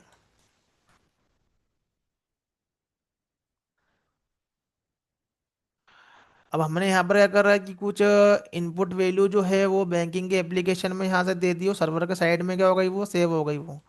तुम्हारा नाम, date of birth, phone number, address ही हो गया। अब क्या हुआ कि मुझे बाद में फ्यूचर में कुछ अपडेट करना रहे एप्लीकेशन से, हमारे इंटरनेट बैंकिंग है, तो मैं क्या करूँगा कि इंटरनेट बैंकिंग लॉगिन करके मैं अपडेट कर सकता हूँ, लेकिन बैंक नहीं चाहता कि मैं मेरे नाम को मैं चेंज करूँ, मेरे ईमेल एड्रेस को मैं चेंज करूँ, डेट ऑफ बर्थ को चेंज करूँ। बट मैं एड्रेस चेंज कर सकता हूँ, बाकी सब मैं चेंज नहीं कर सकता। मैं ये ऐसे फॉर्म भी क्रिएट होते हैं, तो मैं क्या करूँगा कि यहाँ पर जो है ये, यहाँ पर इसको मैं डिसेबल करके रखूंगा, ये फील्ड को, ये इसको क्या कर सकता है, चेंज नहीं कर सकते हम, बस हमारे पास में जो प्रिविलेज है हम उसी को चेंज कर सकते हैं। तो इस पर रिक्वायरमेंट हमें क्या करना पड़ता है, फॉर्म जो क्रिएट करना पड़ता है। ऐसा नहीं कि ऑलवेज वैल्यू जाएगी जाएगी, बाद में हमको अपडेट भी करना रहा यहाँ पर ये, हमें सिर्फ देखना रहा। तो हमें इस केस में क्या है कि काफ़ी ऑपरेशन यहाँ पर फॉर्म पे करने पड़ते हैं। तो हम क्या करेंगे कि स्प्रिंग का यहाँ पर एप्लीकेशन क्रिएट करेंगे, और बेटर वे में हमें यहाँ पर बाइंडिंग अवेलेबल हो यहाँ पर ये। तो instead of using HTML JSP page, JSP का पेज, JSP का पेज ही रहेगा, लेकिन हम लोग यहाँ पर JSTL की लाइब्रेरी यूज़ नहीं करेंगे, JSTL की भी करेंगे इस टैग के लिए, लेकिन फॉर्म को अच्छे से बिल्ड करने के लिए हमारे पास में स्प्रिंग का सपोर्ट है, हमें ये स्प्रिंग की लाइब्रेरी का हम लोग यूज़ करेंगे। और एक कड ऑपरेशन क्रिएट करेंगे जिसमें डेटाबेस भी क्या करेंगे हम लोग नेक्स्ट एग्जांपल में एंट्री गेट करेंगे।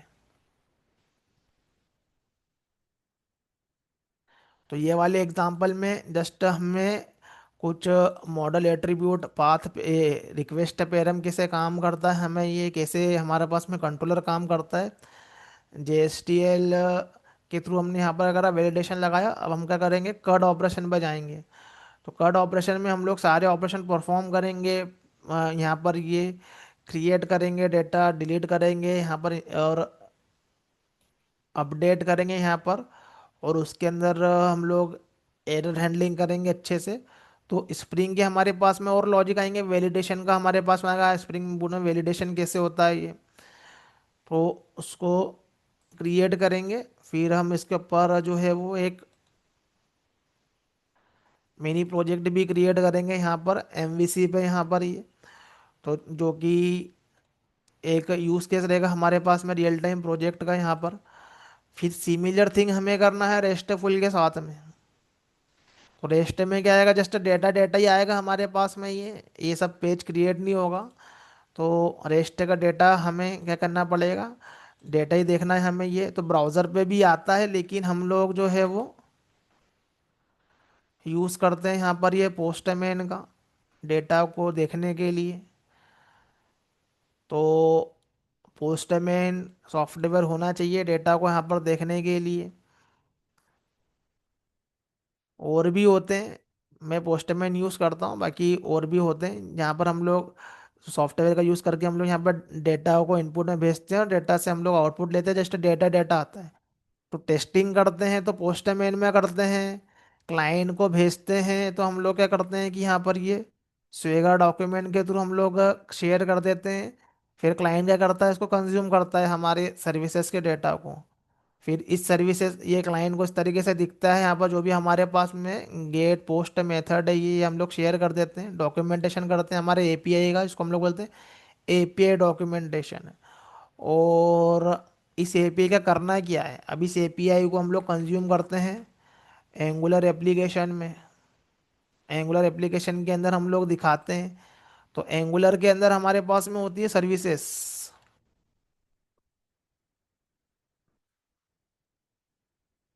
तो हम रेस्टफुल पे जब काम करेंगे, जब हम लोग व्यू में लेकर आएंगे एंगुलर या रिएक्ट, मेरा हैंड्स ऑन ज़्यादा एंगुलर पे। तो यहाँ पर क्या है कि जो हमें व्यू क्रिएट करना है तो व्यू क्रिएट करते हैं उसके लिए। और जो हमारा रेस्टफुल रहता है, जिसको हम लोग पोस्टमैन में टेस्ट कर रहे हैं, वो डेटा को हम लोग कहाँ राइट करते हैं, तो ये सर्विसेज के अंदर राइट करते हैं। तो वहाँ से हम लोग रिक्वेस्ट करते हैं और डेटा को फेच करते हैं और एंगुलर पे दिखाते हैं। व्यू टेक्नोलॉजी बिल्कुल अलग रहती है, बैकएंड टेक्नोलॉजी बिल्कुल अलग रहती है, मॉडर्न एप्लीकेशन है। बिकॉज आज के समय का हमारा आर्किटेक्चर जो है माइक्रो सर्विसेज आर्किटेक्चर है, तो हमें डिफरेंट डिफरेंट यूआरएल कॉल करने पड़ते हैं। तो एंगुलर के अंदर से हम लोग डिफरेंट डिफरेंट यूआरएल को हम लोग कॉन्फ़िगर करते हैं। और यहाँ पर क्या करते हैं, हम लोग डेटा को लेते हैं और वो एप्लीकेशन क्या करते हैं कि अलग अलग काम करते हैं। ये तो यहाँ पर सर्विसेज में हम लोग डेटा को फेच करते हैं। तो ये सब कॉन्सेप्ट है एंगुलर के या रिएक्ट के, जहाँ पर हमें डेटा बाइंडिंग करना है, जहाँ पर हमें सर्विसेज के थ्रू सर्वर कॉल करना है, रेस्ट का डेटा यहाँ पर लेना है। जो भी डेटा बनेगा सब अलग बनेगा, सब इधर आके बनेगा, वो व्यू टेक्नोलॉजी पे डेटा बनेगा। यहाँ सर्वर से कुछ बन के ही नहीं आएगा, सर्वर से जस्ट क्या रहेगा हमारा, ओनली डेटा पार्ट रहेगा यहाँ पर जेसन फॉर्मेट में। जेसन या एक्सएमएल कोई सा भी हो सकता है, लेकिन फेमस जो है वो रेस्टफुल है। जो जेसन फॉर्मेट वाला जो डेटा है वो ज़्यादा फेमस है। यहाँ से जस्ट क्या होगा हमारे पास में, जेसन डेटा ही निकल कर आएगा यहाँ पर ही। तो यहाँ पर जो है वो जेसन डेटा यहाँ पर निकल कर आएगा यहाँ पर ही। तो इधर से हमारे पास में जस्ट डेटा आएगा, व्यू इधर से बनेगा नहीं। करंटली हम क्या कर रहे हैं, सर्वर साइड से क्या कर रहे हैं, हम लोग व्यू क्रिएट कर रहे हैं। पूरा सर्वर ही क्या कर रहा है, व्यू को प्रोसेस कर रहा है। सर्वर के अंदर इंजन है, या फिर वो जेएसपी का कंटेनर है, या फिर वो ये थीम लीफ का इंजन है इसके अंदर, वो सब सर्वर साइड से हो रहा है। लेकिन मॉडर्न एप्लीकेशन के अंदर व्यू वाला पार्ट सर्वर से होता ही नहीं, वो अलग ही क्रिएट होता है, वो अलग ही प्रोसेस करता है वो। तो हम पूरा यहाँ पर क्रिएट करते हैं एंगुलर को।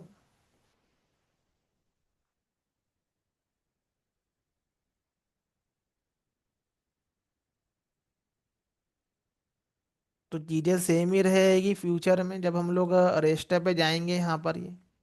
तो लेयर तो हमारी पास में सेम ही रहती है, बट यहाँ पर प्रेजेंटेशन लेयर नहीं होती, यहाँ पर होती एपीआई लेयर। वाई, क्योंकि यहाँ से जस्ट हमारे पास में डेटा आएगा तो हम लोग एपीआई राइट करते हैं ओनली।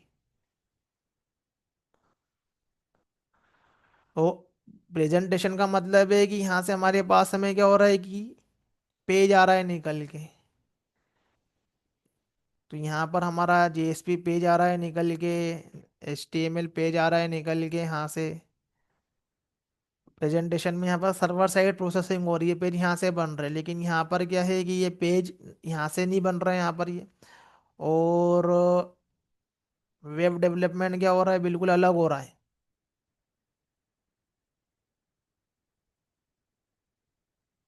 हमारे पास में हम लोग क्या कर रहे हैं, वेब डेवलपमेंट बिल्कुल अलग कर रहे हैं।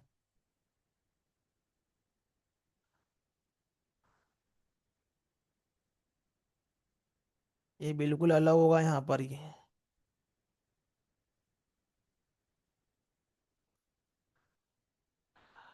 तो एक्चुअली में जो वेब डेवलपमेंट का जो पेज है, ऐसा नहीं है कि ये सर्वर से नहीं आता, ये भी सर्वर से ही आता है।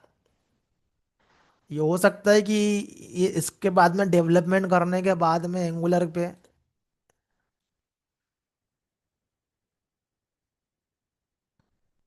एंगुलर पे डेवलपमेंट करने के बाद में हम क्या करते हैं कि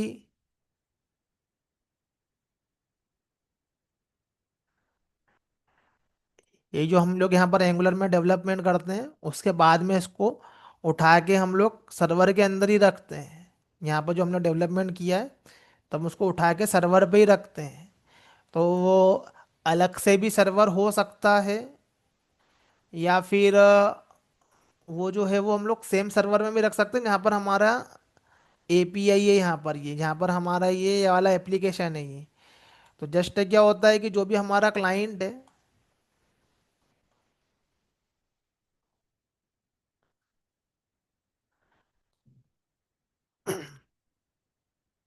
ब्राउज़र,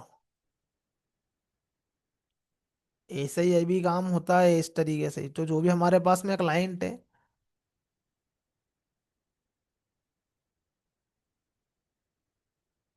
देखो ये एंगुलर का डेवलपमेंट अलग से हुआ हमारे पास में, हमें अलग से इसका सेटअप करना है। तो हम क्या करते हैं कि जब वेब डेवलपमेंट करते हैं यहाँ पर ये, तो हमारे पास में इसका बिल्ड क्रिएट होता है जिसको हम लोग बोलते हैं जैसे वार फाइल।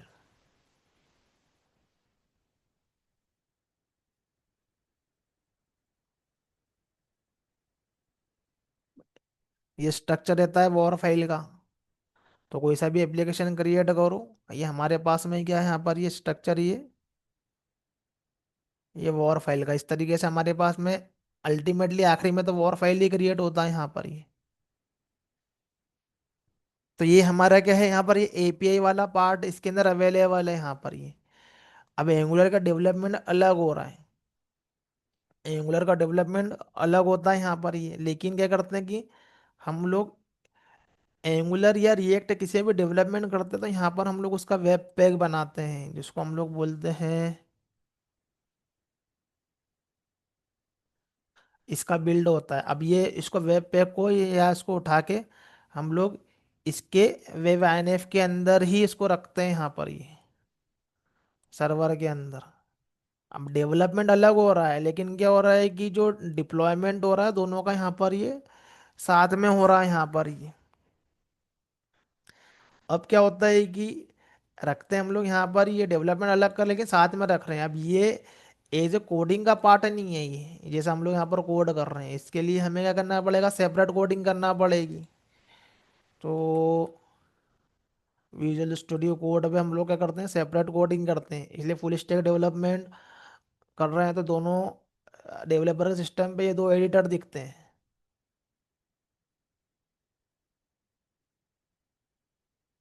खुद काम का एडिटर है ये।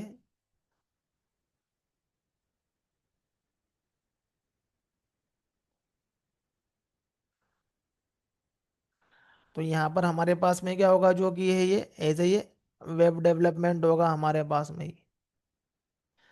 तो एंगुलर या रिएक्टर लर्न करना पड़ेगा इसके लिए, इसके ऊपर हम क्या करेंगे, हमारा ये जो भी कोडिंग है यहाँ पर करेंगे।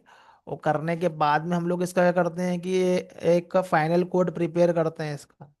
जो भी डेवलपमेंट करेंगे उसका हम लोग क्या करेंगे, यहाँ पर एक फाइनल कोड प्रिपेयर करेंगे। फाइनल कोड मतलब एक इसका भी पैकेज टाइप से बनता है, जैसा वॉरफेयर बनता है जावा में, वैसे इसका ये बनता है, जिसके अंदर कलेक्शन ऑफ सारे के सारा H T M L C S S पूरा कंप्रेस्ड फॉर्मेट में रहता है, ये इसको हम लोग बोलते हैं बिल्ड। तो इसको हम लोग यहाँ पर प्लेस करते हैं इस जगह पे। तो एक्चुअली मैनुअली नहीं करते हैं, ये मेवन के बिल्ड के थ्रू हम पूरा के पूरा जो है वो बनाते हैं, ये इस तरीके से कि ये यहाँ पर जब भी फाइनल बिल्ड बने तो इसके अंदर आ जाए, यहाँ पर ये फाइनल बिल्डर में ये स्ट्रेटेजी रहती है, मेवन के थ्रू सब हम लोग बनाते हैं ये बिल्ड टूल के थ्रू। तो डेवलपमेंट अलग होगा, लेकिन रहेगा ये वॉर का पार्ट ही। जैसे हम यहाँ पर भी क्रिएट कर रहे हैं, इसका भी एप्लीकेशन ये है वॉर का पार्ट ही है।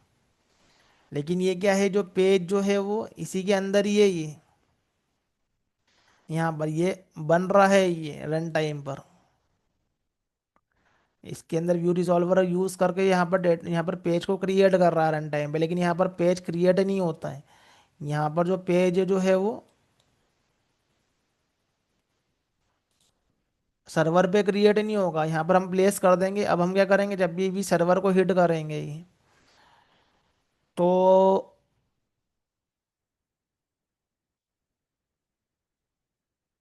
जैसे ही हम सर्वर को हिट करते हैं, ये फाइनली एकदम ये फाइनली ऐसे ही होता है ये। तो हमारा ये वाला जो पेज है पूरा एंगुलर का जो कोड है वो यहाँ पर जाता है, पूरा की पूरा चले जाता है यहाँ पर।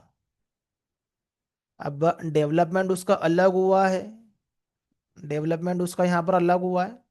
अब जब वो डेवलपमेंट हो रहा था तो हम यहाँ पर क्या कर रहे थे, टाइप स्क्रिप्ट में कोडिंग कर रहे थे, एच टी एम एल का पेज था। सी एस एस टेक्नोलॉजी भी यूज़ कर रहे थे, लेकिन सी एस एस को अच्छे से करने के लिए हमारे पास में होता है एस सी एस एस सास। तो जिसमें कि सी एस एस का कोड भी कम राइट करना पड़ता है, ये भी टेक्नोलॉजी है। और जावा स्क्रिप्ट की जगह पे हम लोग टाइप स्क्रिप्ट यूज़ करते हैं, जो कि जावा की तरह लिखने में होती है, दिखने में ये। तो डेवलपमेंट काफ़ी फास्ट होता है, लेकिन ये जो होता है ये बिल्ड का पार्ट नहीं होता। जब हम लोग उसको क्या करते हैं, कंप्रेस फॉर्म में इसका वेब पेज क्रिएट करते हैं, बिल्ड क्रिएट करते हैं।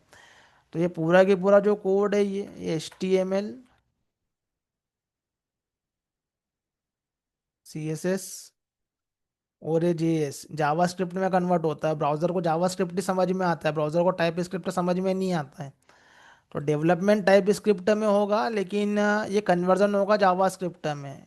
ब्राउजर को ऑलवेज जावा स्क्रिप्ट ही समझ में आने वाला है। तो ये जो कोड है हम इसका वेब पेज क्रिएट करके हम लोग यहाँ पर पहुँचाते हैं इसका ये फाइनली। तो प्योर जावास्क्रिप्ट में कोड करना काफ़ी कॉम्प्लेक्स होता है, फिर जेक्वेरी का यूज़ करो, एक्सटर्नल लाइब्रेरी का यूज़ करो, उसमें भी कॉम्प्लेक्स जाएगा। तो वेब टेक्नोलॉजी पे काम करने का के लिए हमारे पास में इजी वे है टाइप स्क्रिप्ट। टाइप स्क्रिप्ट दिखने में जावा की तरह है और ये ऑब्जेक्ट ओरिएंटेड फॉलो करता है। तो ये वेब टेक्नोलॉजी के लिए है, बट ये कन्वर्ट होता है जावा स्क्रिप्ट में, क्योंकि ब्राउज़र को जावा स्क्रिप्ट ही समझ में आने वाला है ये। तो ये वेब पेज क्रिएट हो गया, हमें यहाँ पर डालना है, यहाँ पर ये डेवलपमेंट अलग करना, लेकिन फाइनली वो उसका पार्ट ही रहेगा बिल्ड का ये। तो जैसे ही कोई भी यूज़र लॉग इन करता है तो वो एंगुलर का कोड हो या फिर कोई रिएक्ट का यूज़ करता है। अब रिएक्ट एक लाइब्रेरी है, एंगुलर पूरा की पूरा फ्रेमवर्क है। फ्रेमवर्क का मतलब फ्रेमवर्क के पास में एंड टू एंड सॉल्यूशन होता है। लाइब्रेरी लिमिटेड होती है, जो पर्पस होता है वो उसी के लिए काम करती है। फ्रेमवर्क के अंदर बहुत सारी चीज़ें होती है, जैसे डिफरेंट डिफरेंट लाइब्रेरी का इंटीग्रेशन, टेस्ट केसेस एग्जीक्यूशन, काफ़ी चीज़ें होती है। तो एंगुलर की जगह पर रिएक्ट चाहो तो वो भी यूज़ कर सकते हो, फिर वही होगा, उसका वेब पेज बनेगा यहाँ पर और वो जाएगा इधर यहाँ पर ही। तो डेवलपमेंट अलग अलग होंगे, लेकिन फाइनली उसका जो बिल्ड के अंदर जो है वो एक ही बार में यहाँ पर जो होगा वो काम होगा। तो ये यूज़ कर सकते हो, या एक बिल्ड का पार्ट बना सकते हैं हम लोग यहाँ पर।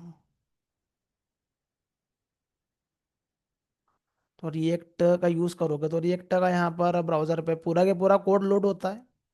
तो कई बार पूरा ही कोड लोड हो जाता है, कई बार मॉड्यूल वाइज भी होता है कि ये ब्राउज़र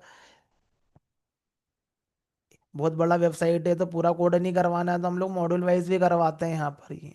मॉड्यूल वाइज मतलब कि जैसे ये फ्लिपकार्ट का एप्लीकेशन है, तो ये इलेक्ट्रॉनिक आइटम एक मॉड्यूल है अपने आप में। मैं पूरा के पूरा सारे के सारे सब लोड नहीं कर दूंगा, नहीं तो मेरा यहाँ पर ब्राउजर की मेमोरी यहाँ पर फुल हो जाएगी यहाँ पर ही। तो ये मॉड्यूल वाइज, जैसे अब मैंने इस पर क्लिक करा तो ये मॉड्यूल का डेटा लोड हुआ है, अब मैं इस पर क्लिक करूंगा तो वाले मॉड्यूल का डेटा लोड होगा। डेटा लोड होना मतलब पहले तो यहाँ पर स्केलेटन जो व्यू रहता है वो लोड होता है, HTML CSS वाला। ये डेटा तो बाद में आता रहता है, लेकिन जिसको व्यू रेंडर करने के लिए जो हमारे पास में HTML CSS का जो प्रोसेसिंग हो रहा है वो पहले से ही लोड करवा लेते हैं, जिससे पेज रिस्पॉन्सिव होते हैं। तो ये एक तरीका है कि हम लोग इस तरीके से यहाँ पर करें, तो इसी से ही ये क्या होगा कि सेम सर्वर पे भी हम रख सकते हैं, या हम वेब टेक्नोलॉजी का डिप्लॉयमेंट हम लोग दूसरे सर्वर पे भी रख सकते हैं। तो लाइक NGINX, या फिर अपाचे का है HTTPD।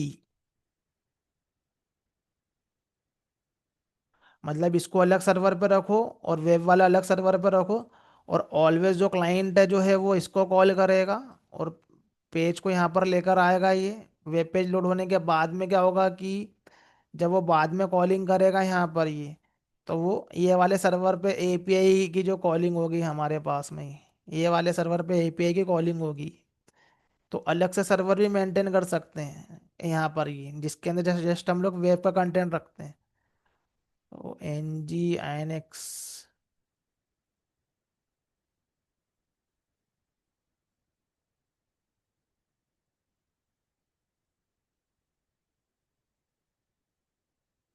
लोड बैलेंसर भी है ये। अभी इसको क्या क्या करता है ये हम लोग उसको देखेंगे बाद में। ये तो यहाँ पर हम लोग अलग भी सर्वर मेंटेन कर सकते हैं, ये NGINX का जो हमारे पास में है। तो साथ में रखो या अलग रखो, हमें क्या करना है, पहले पूरा की पूरा वेब कंपोनेंट लोड करवाना है, और बाद में हमें यहाँ पर ये सर्विसेज जो ये कॉल होती है। तो बेसिकली ये तो ठीक है, ऐसा कर लेंगे। तो सिंगल सर्वर तो ठीक है, एक ही उसके अंदर रखो, लेकिन जब हमारे पास में माइक्रो सर्विसेज आर्किटेक्चर बनता है तो अलग अलग मॉड्यूल के लिए अलग अलग जो है होती है वॉर फाइल क्रिएट होती है, अलग अलग हमें API लेयर क्रिएट करना पड़ती है। फिर उस केस में हमें माइक्रो सर्विसेज केस में बहुत सारे API हो जाएंगे, तो बहुत सारे यहाँ पर क्या हो जाएंगे, IP एड्रेस हो जाएंगे। तो कितना IP एड्रेस मेंटेन करेंगे हम लोग। तो फिर हम लोग रोल में लेकर आते हैं API गेटवे को, रजिस्ट्री सर्वर को। और उस केस में हम लोग अलग ही सर्वर रखें वही बेटर रहता है। फिर हम लोग सेम सर्वर से रिस्पॉन्स लेकर नहीं आते हैं कि दोनों जगह एक ही जगह पे यहाँ पर हमने रख दिया ये। फिर हमें HTTPD या NGINX का भी यूज़ करना पड़ता है कि वेब टेक्नोलॉजी का बिल्कुल अलग सर्वर पर रखो और बैकएंड को अलग रखो, क्योंकि जो उसका रिस्पॉन्स जो है वो API से भी डायरेक्ट नहीं आएगा, उसका रिस्पॉन्स आएगा API गेटवे से। माइक्रो सर्विसेज आर्किटेक्चर फॉलो करेंगे तो ये, तो ये सब वे है करने के। बट अल्टीमेटली पहले तो हमको करना डेवलपमेंट है, development full stack front end और बैक एंड। बाद में हमारे पास में डिप्लॉयमेंट होता है ये। तो डिप्लॉयमेंट करने की अलग अलग स्ट्रेटेजी है, तो जस्ट फॉर योर माइंडसेट मैंने ये एक्सप्लेन किया है यहाँ पर ये। तो हमें पता सब कुछ होना चाहिए ये, फिर जो इंडस्ट्री में यूज़ हो जाए फिर वो हम यूज़ करते हैं यहाँ पर। तो वेब का रिस्पॉन्स यहाँ से भी आ सकता है या अलग सर्वर से भी आ सकता है, यदि रेस्टफुल का हम लोग यूज़ कर रहे हैं। और रेस्टफुल का यूज़ नहीं कर रहे हैं और अभी हम जैसा क्रिएट कर रहे हैं, तो फिर सर्वर से ही आना है वो। तो ये छोटे एप्लीकेशन के लिए ठीक है, 10-15 पेज का एप्लीकेशन है तो यहाँ पर रिस्पॉन्स क्रिएट करो, इन हाउस एप्लीकेशन है, ज़्यादा यूज़र है नहीं।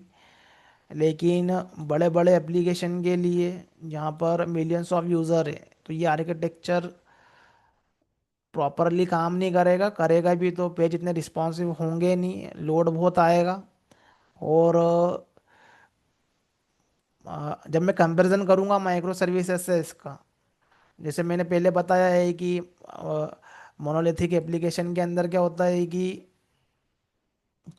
एक ही एप्लीकेशन के अंदर कोड रहता है, कुछ इशू आ जाता है यदि तो फिर पूरा एप्लीकेशन डाउन करना पड़ता है। या बड़े साइज का एप्लीकेशन है वो, तो उसका बिल्ड बनाने में टाइम लग रहा है, रिडिप्लॉय करने में टाइम लग रहा है। तो हमें क्या क्या एडवांटेज मिलते हैं माइक्रो सर्विसेज से। तो आगे हम रेस्ट पे जाएंगे तो हमें ये वाले अप्रोच पे जाना है, मॉडर्न अप्रोच ये वाला है हमारे पास में। ये डेवलपमेंट बिल्कुल अलग है, ये डेवलपमेंट बिल्कुल अलग है।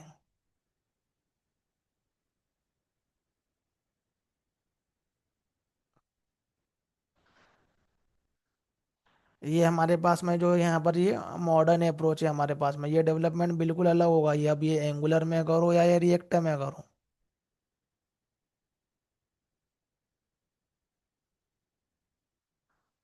बट अभी हम क्या कर रहे हैं कि साथ में ही कर रहे हैं, तो एपीआई लेयर नहीं हमारे पास में, प्रेजेंटेशन लेयर है।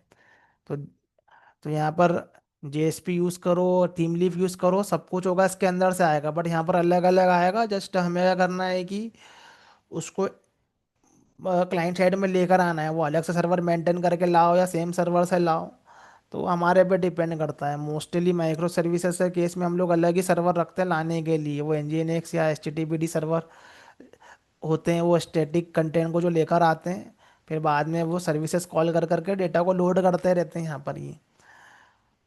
तो देखेंगे इसको डीप में आगे, हम लोग देखते हैं नेक्स्ट सेशन में।